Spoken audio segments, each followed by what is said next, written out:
사랑만이 영원히 남는다라는 제목으로 여러분에게 말씀 증거하도록 하겠습니다.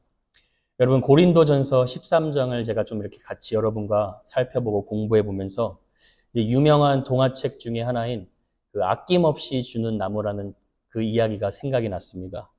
이 책에 보면 나무가 한 소년을 사랑해가지고 자신에게 있던 과일도 내어주고 또 가지도 다 내어주고 또 소년에게 놀이터가 되어주고 또 마지막에는 자기의 남은 나무까지 전부를 내어주며 아주 가장 행복해하는 그런 아름다운 스토리입니다.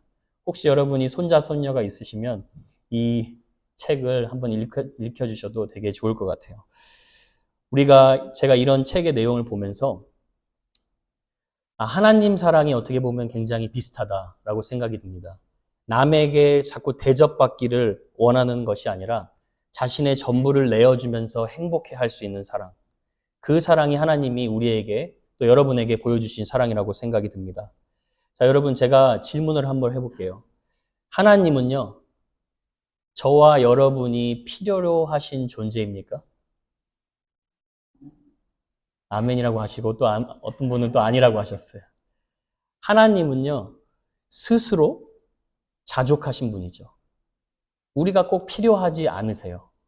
그런데 하나님이 저와 여러분을 존재하게 하시는 것 자체로 하나님은 한없는 사랑을 베풀어주고 계시는 겁니다.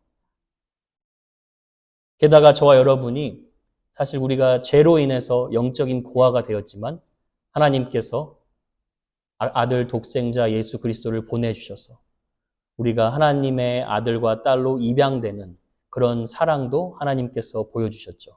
그래서 제가 사랑장을 생각할 때 먼저 그렇게 생각을 해봤어요.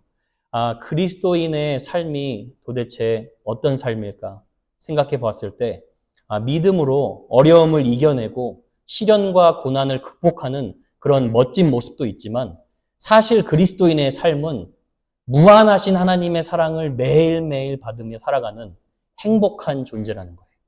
여러분이 믿으시죠? 여러분이 살아있고 호흡하는 그 모든 순간에 하나님의 사랑을 계속 무한하게 받고 있다는 것입니다. 사도 바울이요, 고린도 교회가 여러 문제로 소란해졌을 때 너희가 사랑해야 된다라고 해결책을 말하기 전에 사도 바울이 먼저 고린도 교인들에게 말하는 것이 있습니다. 고린도전서 1장 9절 이런 말씀이죠. 너희를 불러 그의 아들 예수 그리스도 우리 주와 더불어 교제하게 하시는 하나님은 미쁘시도다. 그러니까 너희들은 세상에서 구별되어 부름받은 하나님의 십자가 사랑을 받은 자임을 사도 바울은 가장 먼저 고린도 교인들에게 기억하게 한다는 거예요.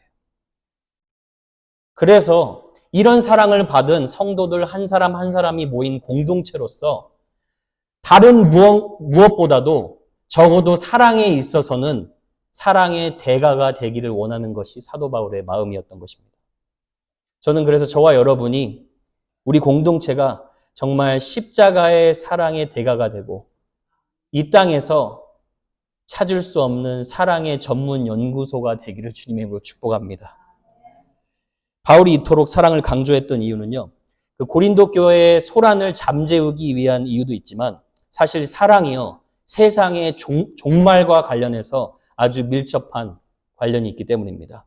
여러분 마태복음 24장 12절에 보면 예수님이 이런 말씀을 하십니다. 우리 같이 한번 읽어볼까요? 시작.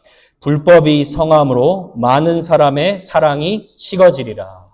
자, 예수님은 지금 마지막 때 주님이 다시 이 땅에 재림하시기 전에 불법이, 죄악이 계속 이 땅 가운데 성해질 것이라고 말씀하시는데 그 악한 시대를 가리켜서 많은 사람의 사랑이 식어지는 시대라고 말씀하고 계십니다. 서로가 서로에게 차갑고 싸늘해지고 냉소주의적인 이런 마음가짐을 가지고 대하는 시대가 된다는 거예요. 그런 시대의 변화를 바울이 어느 정도 분별했던 것인지 사도 바울이 고린도 교회에서 사랑장을 얘기하면서 마지막에 이렇게 말씀을 마무리하고 있습니다. 8절부터 10절까지 한번 같이 또 읽어보겠습니다. 시작. 사랑은 언제까지나 떨어지지 아니하되 예언도 패하고 방언도 그치고 지식도 패하리라.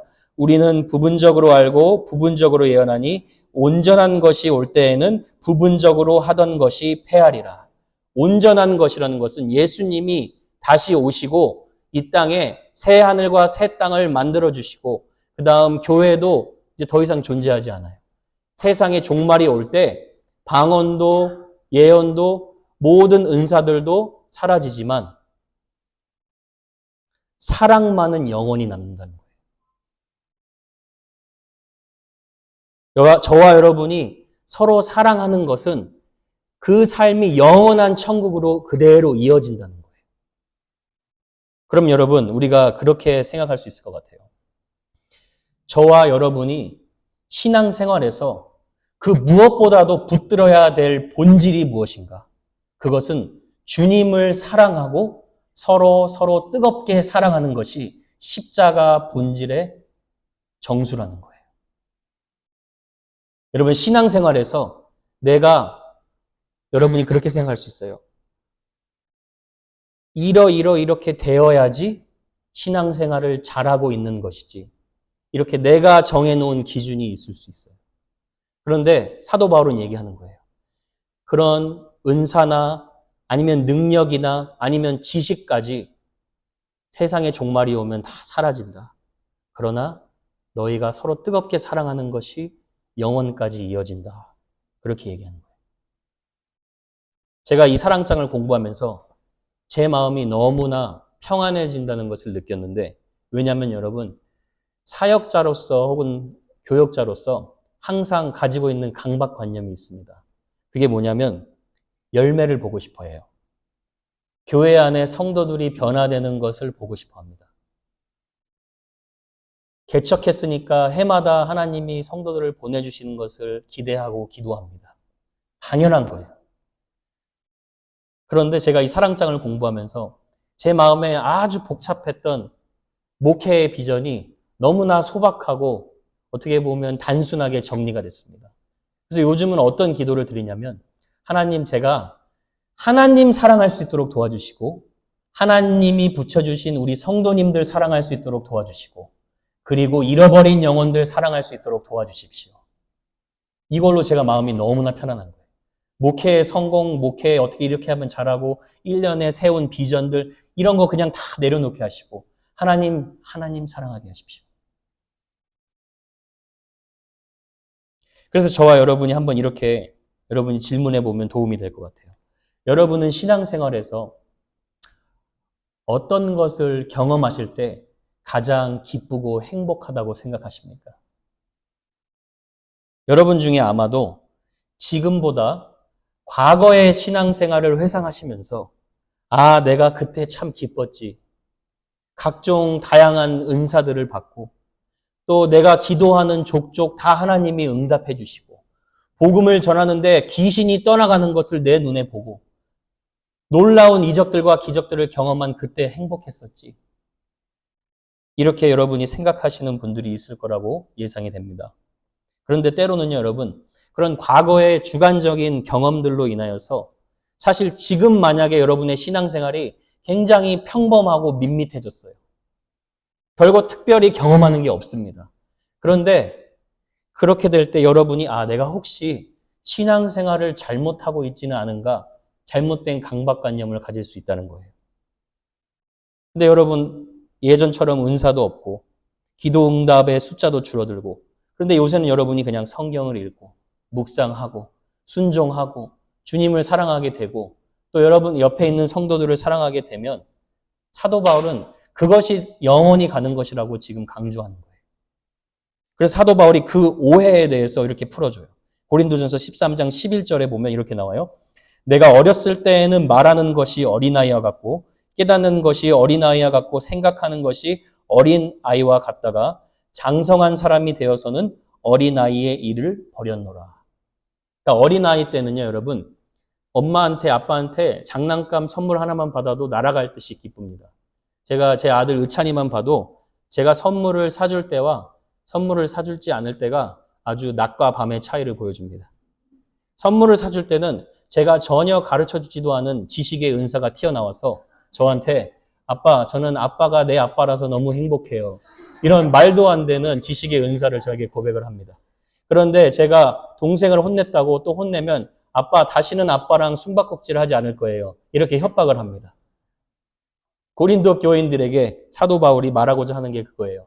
너희가 풍성한 은사들로 기적들을 많이 경험하고 치유도 경험하고 방언과 예언의 은사로 기뻐하는 것도 좋지만 그거는 어렸을 때 선물 받아서 기뻐하는 신앙이라는 거예요. 그러나 장성한 어른이 되어서는 부모님이 건강하게 살아계시는 것 자체로도 행복한 것처럼 장성한 어른이 기뻐하는 것은 내가 십자가로 인해서 하나님의 자녀로 살아갈 수 있는 것 자체가 영원한 기쁨이 된다는 거예요. 그래서 여러분, 사실 제가 여러분에게 격려하고 싶습니다. 여러분이 모진 고통, 어려움 다 겪었는데 교회 계속 다니고 계시죠? 성경 계속 보시고 계시죠?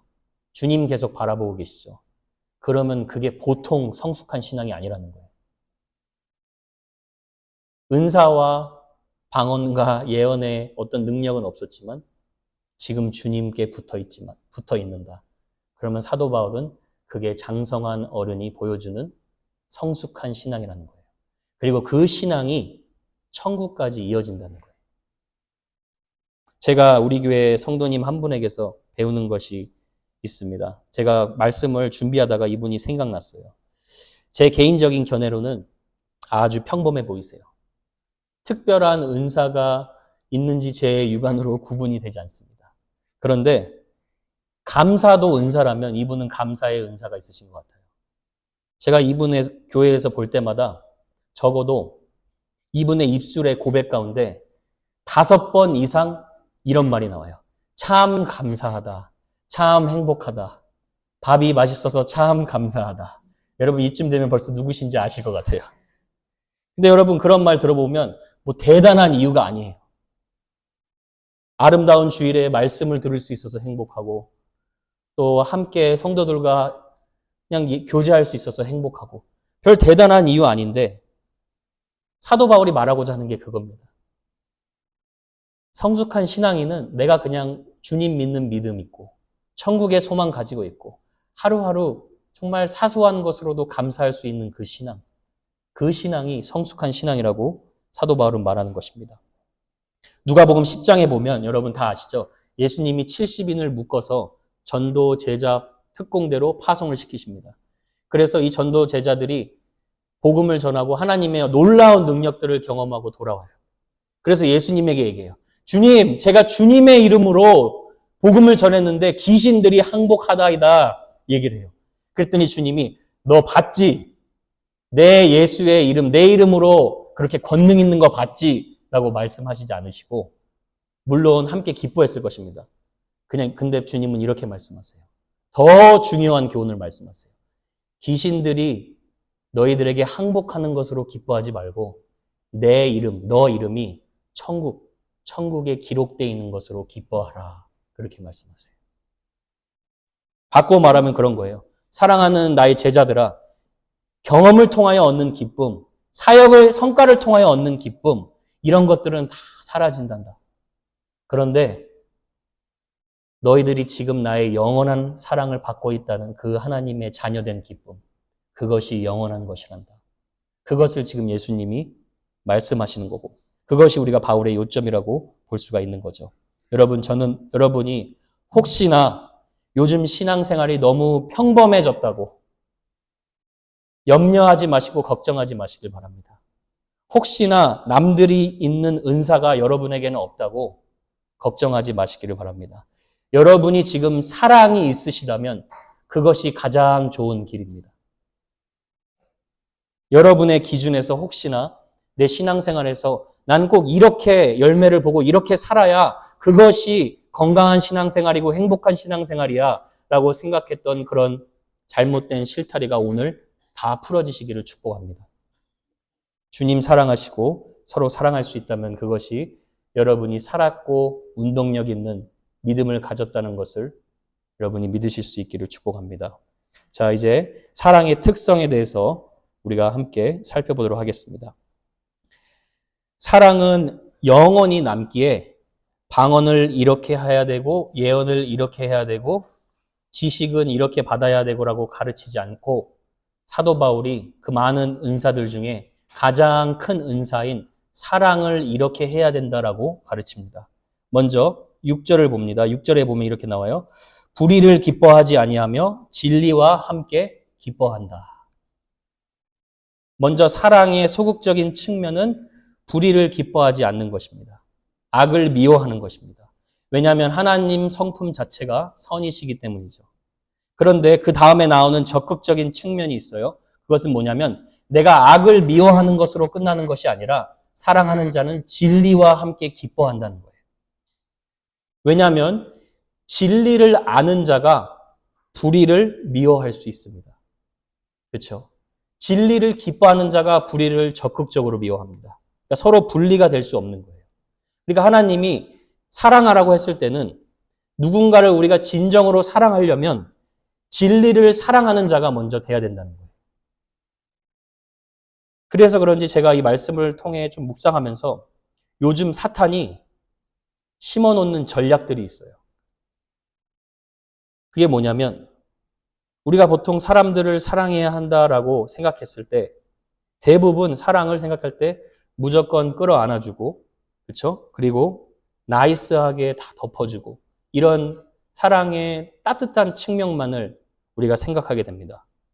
근데 여러분 사탄은요 광명의 천사예요. 사탄도 죄를 짓게 할 때 그럴싸해 보이고 나이스해 보이게 자기를 포장합니다. 근데 사도 바울은 사랑을 설명하면서 누군가를 사랑할 때 진리를 기뻐한다는 것은 불의를 미워하는 사랑의 투쟁적인 측면도 있다는 거예요. 악을 적극적으로 미워하는 측면을 사도 바울은 말하고 있는 거예요. 그래서 저와 여러분이 누군가를 진정으로 사랑하려면 하나님 악을 미워하고 진리를 기뻐할 수 있는 용기를 달라고 우리가 기도해야 합니다. 왜냐하면 여러분 죄를 죄라고 말할 수 있는 용기 그러나 거기서 끝나지 않고 이 길이 의의 길이고 생명의 길이다라고 말할 수 있는 용기가 이 시대에는 필요해요. 이 시대에는요 골방에 숨겨진 그리스도인들이 필요한 게 아니라 골방에 나와서 나는 예수님을 따르는 예수 그리스도의 제자다. 이것이 진리의 삶이다. 라고 당당하게 말할 수 있는 그런 하나님의 사람들이 필요해요. 왜냐하면 그게 사랑이라는 거예요. 잠언 27장 5절에 그래서 이런 말씀이 있어요. 면책은 숨은 사랑보다 나으리라. Open rebuke is better than hidden love. 그렇게 얘기하는 거예요. 왜냐하면 보세요. 6절에는 친구의 아픈 책망은 충직으로 말미암는 것이나 여러분을 사랑하는 친구가 책망할 때는 여러분을 충성스럽게 믿어서 책망하는 것이지만 원수의 잦은 입맞춤, 원수들은 여러분에게 아첨하는 말만 한다는 거예요. 그러니까 저와 여러분이 누군가를 사랑한다고 했을 때 악을 악이라고 말하고 선을 선이다라고 말할 수 있는 분명한 진리의 기준을 가지고 사랑할 수 있다는 거예요. 저는 저와 여러분이 이 복음의 언어, 진리의 언어로 다른 사람들을 위로하고 격려할 수 있는 복된 성도 되시기를 축복합니다. 제가 예를 하나 들어볼게요. 다니엘의 세 친구 사드락, 메삭, 아벳느고가 있죠. 사람들은 다 이 세 친구의 믿음에 대해서 굉장히 칭찬을 합니다. 왜냐하면 우상에게 절하지 않고 풀무불에 들어간 하나님의 티네이저들이에요. 근데 여러분, 이 세 친구가 믿음이 대단해서 풀무불에 들어간 걸까요? 믿음을 대단하다고 칭찬하기 전에 이 세 친구가 들어가기 싫었던 이유는 하나님의 말씀에 우상에게 절하지 말라고 해서 진리를 사랑해서 진리의 말씀을 순종할 수 있었기 때문에 용기가 생겼고 풀무불에 들어가는 것까지 주저하지 않은 것입니다. 하나님을 사랑하고 진리를 사랑한 것이 사실은 느부갓네살 왕을 사랑한 것으로 드러납니다. 만약에 여러분 다니엘의 세 친구가 느부갓네살 왕에게 죄와 타협하면서 절을 했다면 어떻게 했을까요? 느부갓네살 왕은 하나님을 모욕했고 하나님이 참된 하나님이 아니심을 얘기했을 거예요. 그런데 다니엘의 세 친구는 진리를 사랑해서 풀무불에 들어가게 됩니다. 그리고 나서 여러분이 스토리를 다 아시죠. 그렇게 순종하고 났는데 풀무불에 있는 세 친구 가운데 하나님이 함께 하시고 하나님이 이 세 친구를 건져주십니다. 그리고 나서 느부갓네살 왕, 그 이방인의 입술에서 어떤 고백이 나타납니까? 다니엘아, 세 친구들아, 너희들이 믿는 하나님이 참된 하나님이다. 참된 하나님을 찬송할지어다. 그렇게 얘기해요. 그리고 나서 어떤 느부갓네살의 조서가 명령이 떨어지자면 누구든 이 세 친구들이 믿는 참된 하나님을 모욕하는 자들에게는 몸이 찢길 것이고 그 집은 쓰레기 더미가 될 것이다. 그렇게 얘기를 해요. 느부갓네살 왕이 변한 이유가 무엇입니까? 세 친구가 느부갓네살 왕을 진짜 사랑했기 때문이에요. 진리를 사랑함으로 우상에 절하지 않고 그 용기가 드러났기 때문에 느부갓네살 왕이 그들의 믿음을 보고 변화된 것이라고 볼 수가 있습니다. 그래서 여러분, 진리를 사랑하는 것이 느부갓네살의 영혼까지 구원받는 그 은혜로 이어진 거예요. 자, 베드로전서 1장 22절 한번 보여주세요. 자, 보세요. 이거 한번 같이 읽어볼게요. 시작. 너희가 진리를 순종함으로 너희 영혼을 깨끗하게 하여 거짓이 없이 형제를 사랑하기에 이르렀으니 마음으로 뜨겁게 서로 사랑하라. 자, 여러분 순서를 한번 보세요. 진리를 순종하니까 내가 먼저 변화가 되죠. 그렇죠? 그리고 나서 거짓이 없이 형제를 사랑하게 됩니다. 여기서 나오는 사랑은 그 필레오라는 사랑으로 우정의 사랑을 말해요. 근데 진리 없이 거짓이 없이 형제를 사랑하다 보니까 어떤 사랑으로 발전하냐면 마음으로 서로 뜨겁게 사랑한다는 거예요. 또 이 마지막 사랑의 단어는 아가페를 사용했어요. 진리로 형제를 사랑하며 그리고 서로 뜨겁게 사랑하는 그리스도의 사랑으로 이어진다는 거예요. 그러니까 저와 여러분이 다른 사람을 사랑해야지 결단해서 되는 게 아니라 내 힘으로, 내 지식으로, 내 노력으로 사랑이 저절로 되어지는 것이 아니라 저와 여러분이 먼저 진리 자체 대신 예수님을 사랑함으로 다른 사람을 진정으로 사랑할 수 있다는 것입니다. 여러분이 그렇게 진리의 말씀 안에 거하실 수 있기를 바라고 그리고 그 사랑으로 서로 진실되게 사랑할 수 있는 축복을 받으시기를 주님의 이름으로 축원합니다. 자, 7절을 보면 모든 것을 참으며 모든 것을 믿으며라고 되어 있어요. 여기서 모든 것은 항상으로도 번역이 돼서 항상 믿고 항상 참는다라는 얘기예요. 그런데 여러분 여기서 참는다라는 말은 이미 앞서 4절에서 사랑은 오래 참고 이렇게 중복된 단어처럼 보이지 않으십니까? 그런데 여기서 참는다라는 말은 덮어주다라는 말이에요. 나에게 실망을 끼친 자에게 그의 허물과 약점에 대해서 덮어주는 거예요. 그러니까 이해하기 쉽게 여러분이 예수님과 베드로의 그 사랑의 관계를 보시면 됩니다. 베드로는 모든 제자들 앞에서 많은 사람들이 주님을 배신해도 저만은 주님을 버리지 않겠습니다라고 자부하던 자예요. 그런데 베드로가 무서워서 주님을 저주하면서 3번이나 부인을 하죠. 그리고 나서 마태복음 26장 75절에 보면 베드로의 반응이 이렇습니다. 이에 베드로가 예수의 말씀에 닭 울기 전에 네가 3번 나를 부인하리라 하심이 생각나서 밖에 나가서 심히 통곡하리라. 심히 통곡하리라.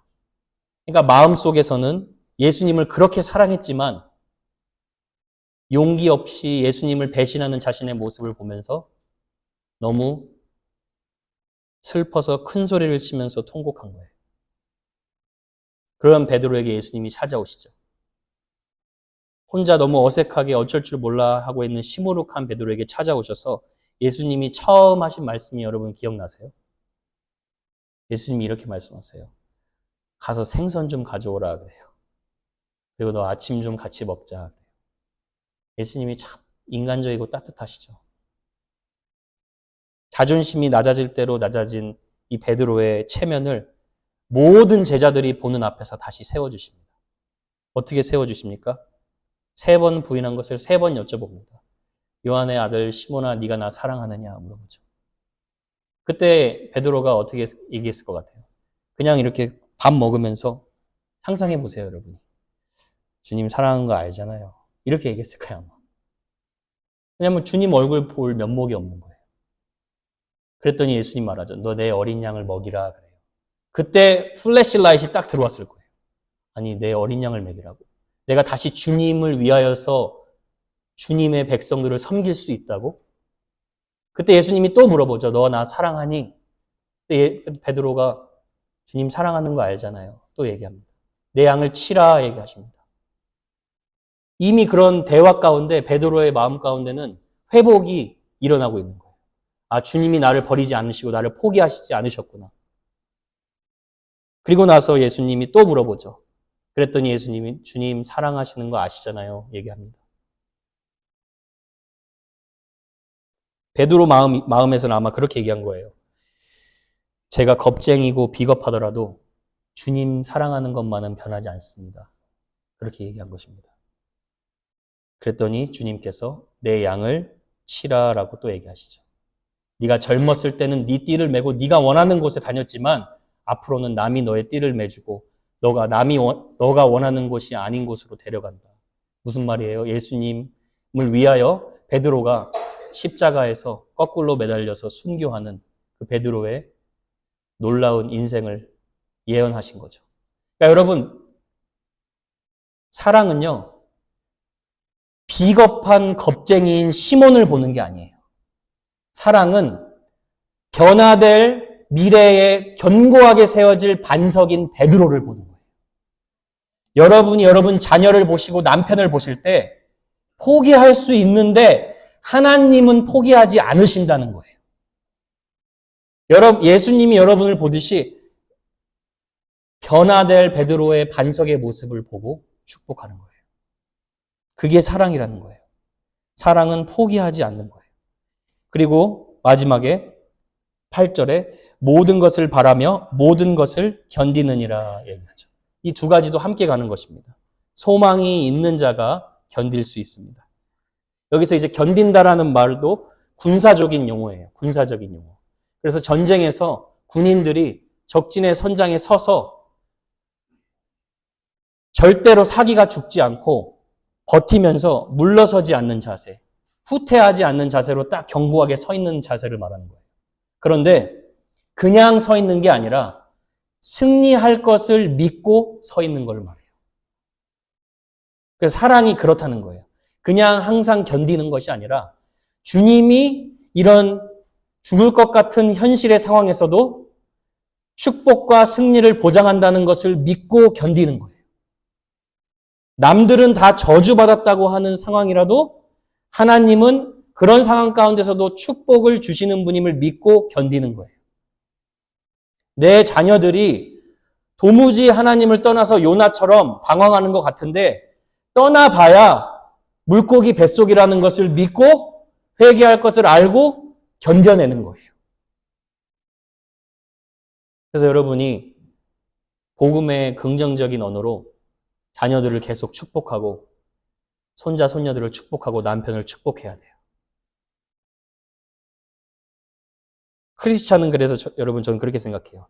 뭐가 안 된다. 가망이 없다. 아, 이것만은 안 된다.